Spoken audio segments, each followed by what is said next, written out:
इसी प्रकार अन्य प्रसंगों को श्रवण करने के लिए महाराज श्री के एकमात्र अधिकृत ऑफिशियल यूट्यूब चैनल को सब्सक्राइब करके बेल आइकन को अवश्य दबा दें।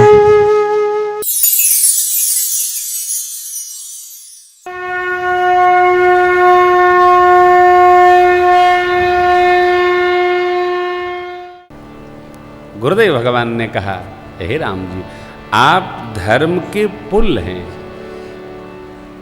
ध्यान रखिएगा, क्या कहा? बाबा वाल्मीकि जी ने कहा था आप वेद के पुल हैं।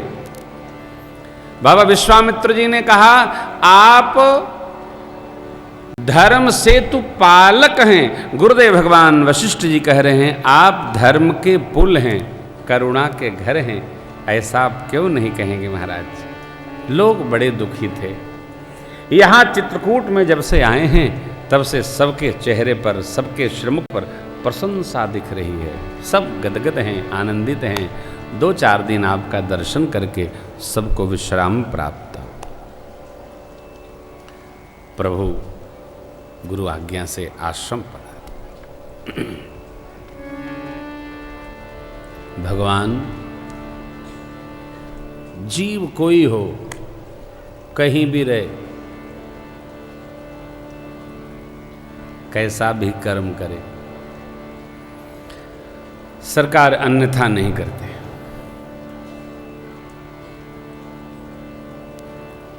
प्रभु भगवान जीव को कभी त्रास नहीं देते। जीव के कर्म ही जीव के त्रास का कारण बन जाता है। प्रभु ने कभी किसी को कसा नहीं। अरे और तो और छोड़िए, रावण को भगवान ने कितने अवसर प्रदान किए। समझ जाओ, सुपड़खा समझाई, करसपान सोवस दिन राती। अंगद जी को शांति दूत बनाकर भेजा, समझाना समझाना। क्या कहा?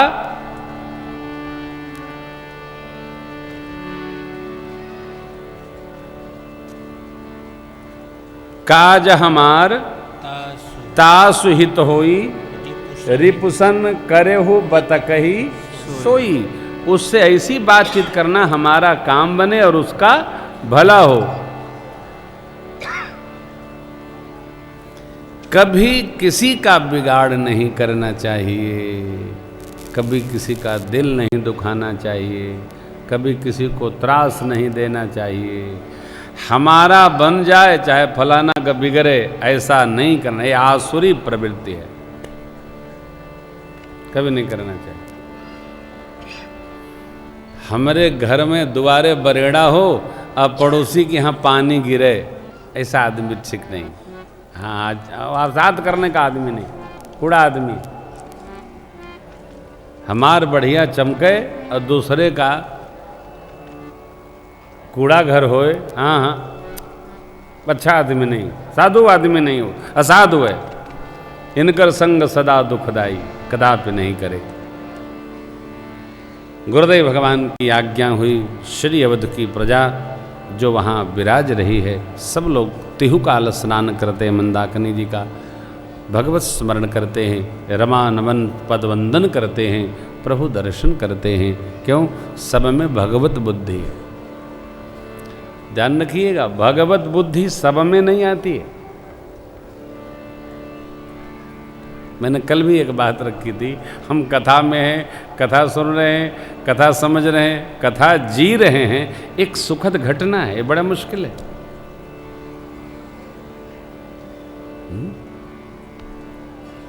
घी कई तरह के बाजार में आ गए हैं, असली, थोड़ा असली, एकदम मिलावट, विशुद्ध पथमेड़ा की गौशाला वाला। हमको जब लोग बताते हैं महाराज इसको खाइए एकदम विशुद्ध है ही नहीं, खाए नहीं है।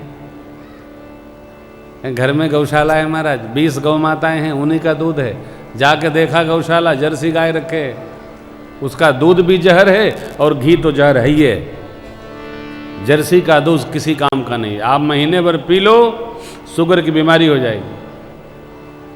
कामधेनु का दूध पियोगे देशी गौ माता का तो शुगर की बीमारी ठीक हो जाएगी। जर्सी का दूध 1000 बीमारी को जन्म देता है, कदापि नहीं। जैसे ऊनी जर्सी महीना भर पहन लो तो फुसरी निकल जाएगी, लाल लाल शरीर हो जाएगी। आप पहन कर देखिएगा, उस जर्सी जहां लगा है सब नकली काम। दुग्ध पीना तो देशी गौ माता का, नहीं तो ठीक फल खाओ बस। ये कहना कि शुद्ध है, कि शुद्ध नहीं। क्या शुद्ध है? जहर तो शुद्ध मिलते नहीं कि आदमी खा के मरे हैं। सरकार हमारे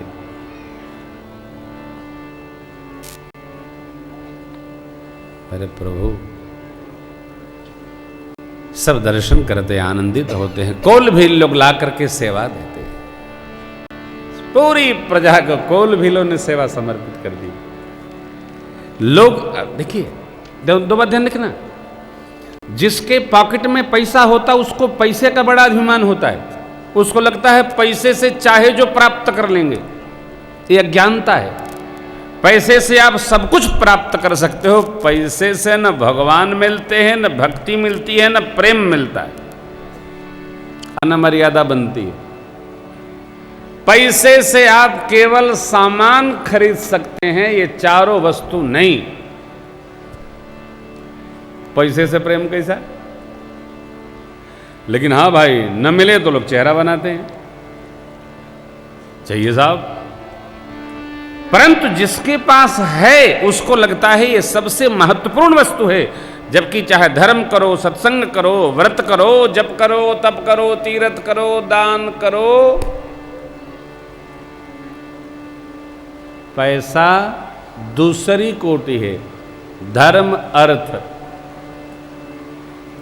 देखना होगा हमको कि यह जो सामग्री हमारे पास है इसकी उपयोगिता कहाँ है,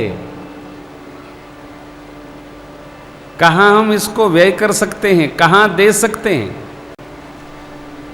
कोल भील कहते हैं जब ये लोग दे रहे हैं, ये दे रहे हैं, अयोध्या के लोग दे रहे हैं। कुछ लो महाराज, आप फल लाए हो, कुछ ले लो। आहा, देखिए क्या कहते हैं, तुम प्रिय पाहुने बन पगुधारे, सेवा जो गुण भाग हमारे, देव का हम तुम ही गोसाई, ईंधन पात खिरात मीता।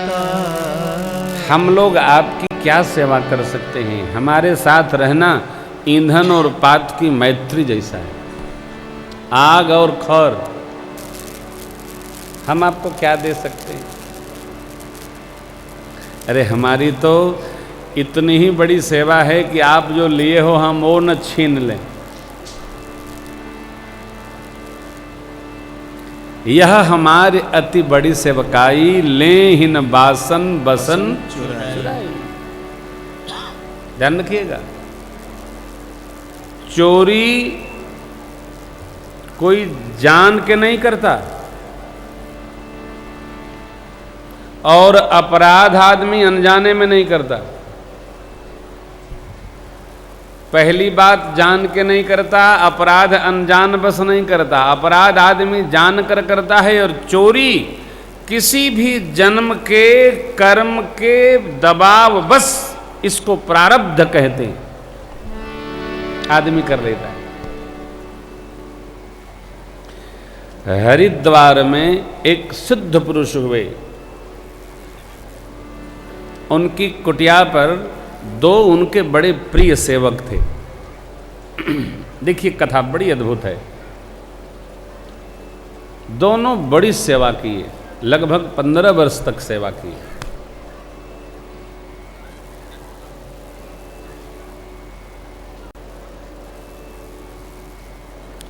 एक जो सेवक थे उसमें उनकी बिटिया का ब्याह हो गया। 16वें वर्ष में उनको कुछ चोरी की आदत पड़ गई। क्यों? अपने बिटिया के मोह बस। तो जो कुछ भी उनको मिले उसको चुरा लेते थे और धीरे से बगल में बिटिया का ब्याह था, ले जाके उसको दे आते थे। बिटिया कहती थी, आप बापू अबे क्या करते हो, ये पाप है। बोले कोई पाप नहीं है, कोई पाप नहीं है। अरे चोरी करना पाप, आप तो बचपन में हमको सिखाए थे। बोले जरूरत पर सामान लेना, किसी का सामान पड़ा हो हमारे काम में आ जावे तो वो कोई पाप नहीं, क्योंकि हर आदमी अपने गलती के लिए सर्टिफिकेट स्वयं साइन करता है। अब जब धीरे धीरे चोरी होने लगी आश्रम पर तो चिंता हुई व्यवस्था करने वालों को, कौन करता है। आज तक ऐसा हुआ नहीं, साधु आवे, संत आवे, सदगृहस्थ आवे। तो जो मुखिया जी थे, धर्माधिकारी जी, उन्होंने कहा अब मैं पता करूंगा कौन ऐसा करता है। पता चला कि वो जो प्रिय सेवक है महाराज श्री का, वही करता है। पकड़ कर ले गए। प्रातःकाल महाराज की बैठकी लगी, बैठक में पहुंचाए और एक स्वर से जो पकड़े थे सब लोगों ने, महाराज इसको बाहर निकालिए, इसको बाहर निकालिए, ये पक्का चोर है, सबका इनका चोर, पूरे आश्रम की बदनामी हो रही है। महाराज चुप।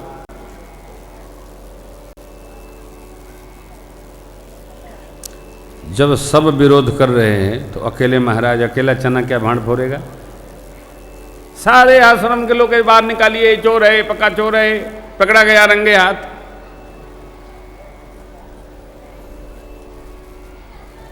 महाराज ने पूछा तुमने चोरी की? बोल नहीं निकली। बस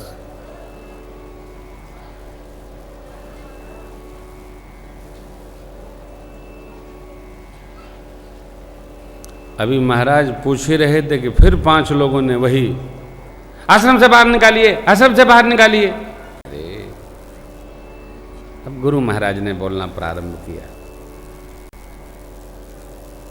भाई देखो 15 साल पहले जब ये दोनों लोग मेरे पास आए तो ये दोनों बड़े ईमानदार थे। 15 साल तक इन्होंने बड़ी ईमानदारी से हमारी सेवा बनाई है। 16वें साल प्रारंभ होने पर इनको चोरी की आदत लग गई। तो जब चोरी की आदत इनको लगी, पहले नहीं थी अब लगी, इसका अर्थ ये हुआ कि इनमें जो चोरी की आदत लगी वो मेरे साथ रहने का फल है।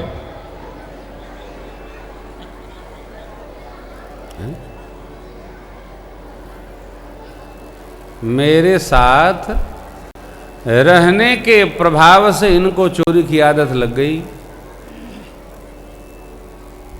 अब आप लोग कहते हो इनको निकालो,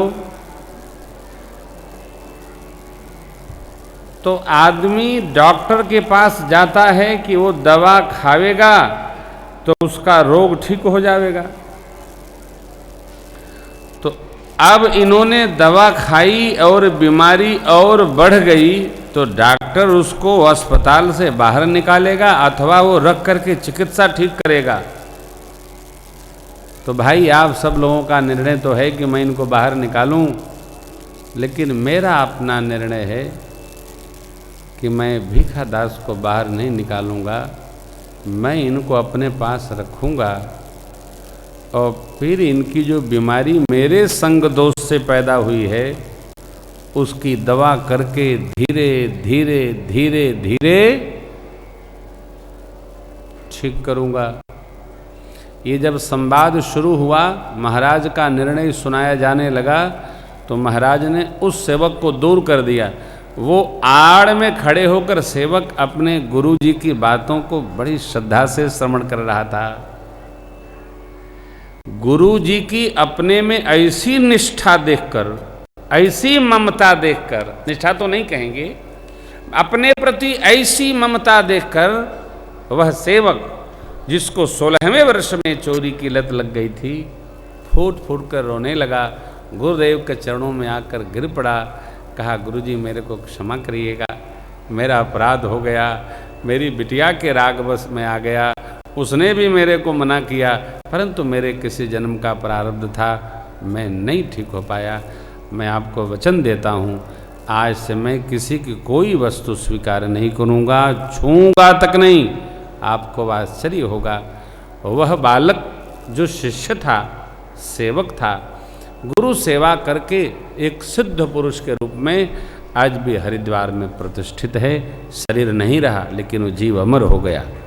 जीव में विकार किसी क्षण आ सकता है, ये तो गलती का पुतला है साहब, परंतु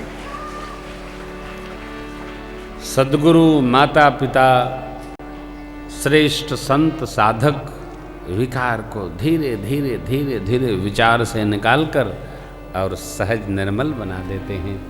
भगवान निर्मलता धीरे धीरे धीरे धीरे जीव में आती है, उसको अपना बना लेते हैं।